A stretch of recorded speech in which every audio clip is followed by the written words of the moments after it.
Ļoti cienījamie seniori. Spēcīgas, noturīgas un labklājības sabiedrības pamatā ir izglītots un zinošs cilvēks. Jo izglītība ir mūsu vērtība, kas paliks ar mums, lai arī kur mēs būtu, lai arī kāds ceļš būtu noiets. Mainoties sabiedrības paradumiem un sabiedrībai novecojot, mainās arī šodienas senioru vajadzības. Šodien seniori vēlas būt noderīgi, uzklausīti un iesaistīti, pilntiesīgi sabiedrības locekļi, kas apzinās savu potenciālu un tā pienesumu tautsēmniecībai.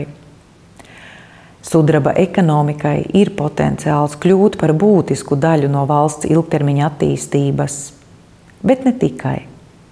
Senioru tālāka izglītība un iesaiste darba tirgū ļaus stiprināt piederības sajūtu kopienai, mazināt vientulības un izstumtības riskus, kā arī veicināt iekļaujošas un pieņemošas sabiedrības veidošanos, kur katrs sabiedrības loceklis ir vērtība.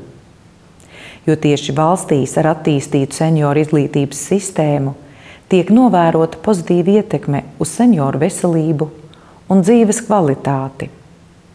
Pirms 15 gadiem uzsāktā kustība ar pirmo senioru skolu Krāslavā šodien ir izaugusi par daļu no starptautiska projekta un kopienas, kas no jauna definē vecumdienu kultūru, uzsverot senioru nozīmi kā aktīvu sabiedrības locekli.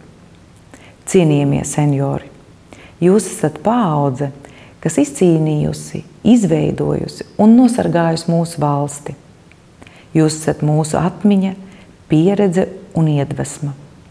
Pateicoties jūsu darbam, neatlaidībai un viedumam, mums šodien ir sava valsts. Tāpēc mūsu pienākums ir atbalstīt katra vēlmi pēc cieņpilnām vecumdienām. Paldies par jūsu aktīvo iesaisti un nenogurstošo vēlmi iegūt jaunas zināšanas.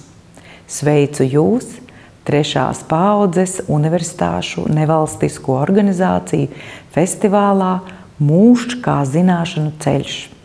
Lai šīs dienas kopā būšana vairo jaunas idejas, veicina pieredzes apmaiņu un maina sabiedrības priekšstatus par vecumdienām.